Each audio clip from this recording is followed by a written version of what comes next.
بسم اللہ الرحمن الرحیم الحمد للہ رب العالمین والصلاة والسلام علی سید المرسلین وخاتم النبیین وعلی آلہ وصحبہ اجمعین اما بعد۔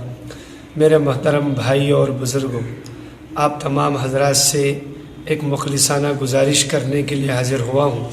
وہ ہے کہ اس وقت ملت اسلامیہ بڑی عجیب و غریب آزمائش سے دوچار ہے اور عجیب و غریب حالات ہر طرف چل رہے ہیں۔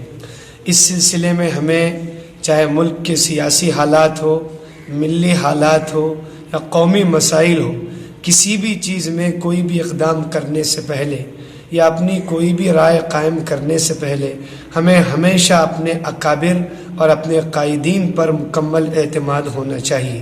ہمارے اکابر ہماری رہبری اور رہنمائی کے لیے موجود ہیں اور وہ کہنہ مشق ہیں۔ اللہ نے ان کو ایک زمانے کا تجربہ دیا ہے۔ ان کی رہبری اور سرپرستی میں جو بھی کام ہوگا وہ ہمارے لیے یقیناً خیر اور کامیابی کا باعث ہوگا۔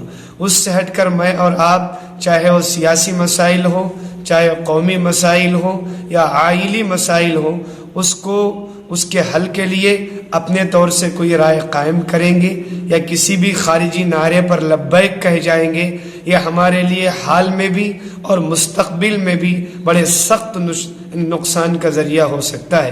اسی لیے کسی کہنے والے نے کہا، پیوستہ رہ شجر سے امید بہار رکھ، کہ جو ڈالی درخت سے جڑی رہتی ہے وہی بہار دیکھتی ہے، جو ٹوٹ جاتی ہے وہ اپنے خاتمے کا اور اپنے آپ کو ختم کر لینے کا سامان خود مہیا کر لیتی ہے۔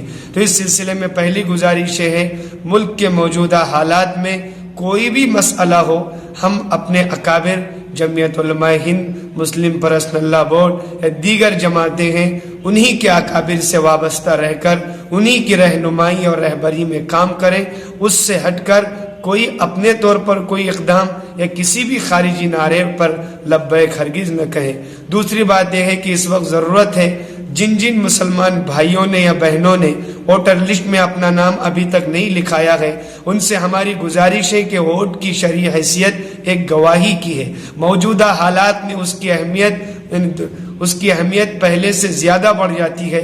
اس لیے آپ سے گزارش ہے، جن بھائیوں نے اور بہنوں نے ووٹر لسٹ میں اپنا نام نہیں لکھوایا ہے، وہ فوراً اپنا نام لکھوا کر اپنا آئی ڈی کارڈ بنا لے، تاکہ ووٹ جو ہمارا حق ہے، جو ہمارا ایک اہم حق ہے، اس حق کو اپنانے میں، ہم اس سے فائدہ اٹھانے میں کامیاب ہو سکیں اور ہم اپنے مستقبل کا ایک فیصلہ کر سکیں۔ ساتھ ساتھ ہمارا یہ پیغام ہے ہمارے صدر محترم کی جانب سے، ہم ہمیشہ سیکولرزم کو آگے بڑھائیں اور کمیونزم کی مخالفت کریں۔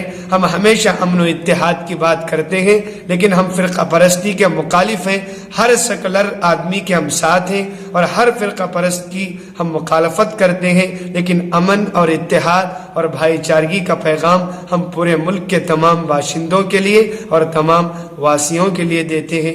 امید کی چند گزارشات کا آپ ضرور خیال فرمائیں گے۔ السلام